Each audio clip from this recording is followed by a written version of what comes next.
मेहंदी हल्दी की रस्म किसी और की, शादी किसी और से। पूर्णिया में प्रेम प्रसंग में शादी के एक दिन पहले प्रेमी के साथ फरार होने पर लड़की के परिजनों ने उनका जिंदा अंतिम संस्कार कर दिया।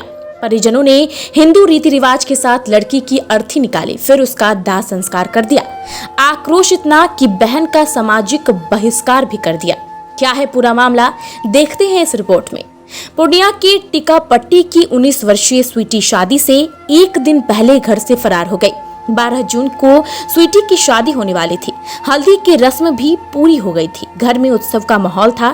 भागलपुर से बारात आने वाली थी, लेकिन स्वीटी 11 जून को ही फरार हो गई और अपनी प्रेमी के साथ भाग गई। इसके बाद आक्रोशित लड़की के भाई बिहारी गुप्ता और परिजनों ने उसका पुतला बनाकर हिंदू रीति रिवाज के साथ अर्थी निकालकर उसका दाह संस्कार कर दिया। दाह संस्कार के दौरान लड़की के भाई और परिजनों ने उत्तरी पहनकर सारा विधि विधान कर पुतले को जलाया। लड़की के भाई बिहारी गुप्ता ने कहा कि वह एक भाई और 2 बहन हैं। उनके पिता सुबोध गुप्ता का पहले ही निधन हो गया था। वह बाहर कमाकर अपनी दोनों बहनों और मां का परवरिश करते थे।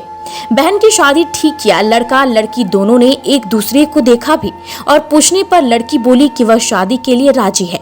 हल्दी और छेका का भी रस्म हुआ, उसमें भी किसी तरह का कोई विरोध नहीं किया गया।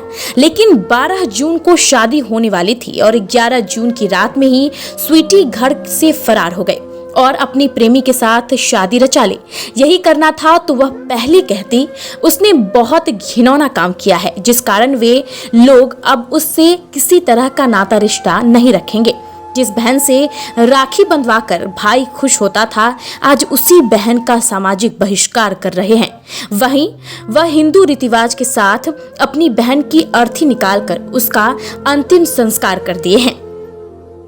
वहीं जब बेटी की जिंदा अर्थी निकाली जा रही थी तो मां का रो रो कर बुरा हाल था। वह ना तो कुछ बोल सकती थी और ना ही कुछ कर सकती थी। यह जो हल्दी रस्म होता है वो हुआ, उसी के सुबह में जो है 2 बजे 2-2:30 बजे सुबह में भोर में वो भाग गई। किस दिन की घटना है ये घटना है 11/6/2023 का और शादी था 12/6/2023 का। अच्छा, 11 तारीख की। हाँ, 12 तारीख को शादी तय था, 11 तारीख को ही भागी हुई है। इसके साथ ये शादी से एक दिन पहले भाग गई थी। अच्छा जी, इसीलिए इसका दाह मतलब दाह घर से संस्कार अब किया इसका जाएगा। घर से अब इसका कोई घर मतलब से कोई मतलब नहीं है, कोई रिश्ता नाता कोई नहीं। रिश्ता नाम का चीज नहीं रहेगा। कब भागी थी ये 11 तारीख को भागी थी। 11 तारीख जी, को। शादी कब थी? शादी 12 तारीख को था। 12 तारीख को। जी, 12 यही जून। 12 जून। शादी कहाँ तय हुई थी? ये शादी हुई थी भागलपुर साइड से शादी हुई थी फाइनल। अच्छा, लड़का को देखी थी? जी, पुरानानाथ मंदिर में दोनों का देख सुन करवाए थे। अच्छा, लड़का पसंद था? जी, कोई प्रतिकार नहीं की नहीं, थी? कोई प्रतिकार नहीं की है। चुपचाप मतलब भाग गई? चुपचाप भाग गई। कोई खबर नहीं थी? अपनी माँ को भी नहीं बोली थी? किसी को पता नहीं है सर। तुम्हारे पिताजी नहीं है? मेरे पिताजी नहीं है। जो समाज में नहीं होना चाहिए इस तरह का, इस लड़की ने जो मेरे समाज की ही है, विगत 5-6 दिन पहले जो है बिना बताए घर से भाग गई और प्रेम प्रसंग के चक्कर में जो है घर बिना गार्जियन की अनुमति का शादी कर ली, जो कि समाज के लिए बहुत बड़ा घातक है। एक गलत संदेश चला गया, जिस कारण से हम लोग जो है जो समाज में एक इस तरह का कोई दूसरा बच्चा फिर इस तरह से कदम नहीं उठावे, इसलिए हम लोगों ने ऐसा निर्णय लिया, जिसका परिणाम अभी आपके बीच में है। हमने सर आखिर समाज में इसी तरह से हो जाएगा तब तो फिर सब कुछ खत्म हो गया ना। यही करना था। 1.5 लाख तिलक दे दी भी गया था, उसके बाद तब भाग गई। उससे पहले आप लोगों को खबर नहीं थी? नहीं कि या किसी इसका अफेयर चल रहा है किसी से? कोई खबर नहीं था। कोई खबर नहीं। कोई खबर नहीं। स्थानीय भाजपा के टिकापट्टी के मंडल अध्यक्ष अरविंद कुमार शाह ने कहा कि अगर लड़की पहले बोलती तो वे लोग उसके प्रेमी से ही शादी करवा देते, लेकिन वह छुपा कर शादी के एक दिन पहले भाग गई।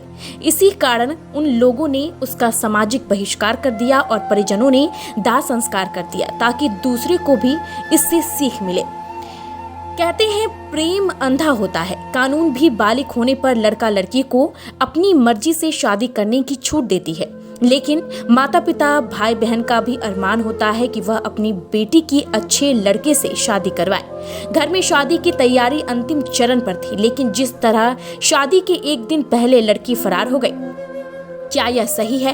क्या प्रेम प्रसंग के बाद लड़की के परिजनों के द्वारा इस तरह से अंतिम संस्कार करना उचित है?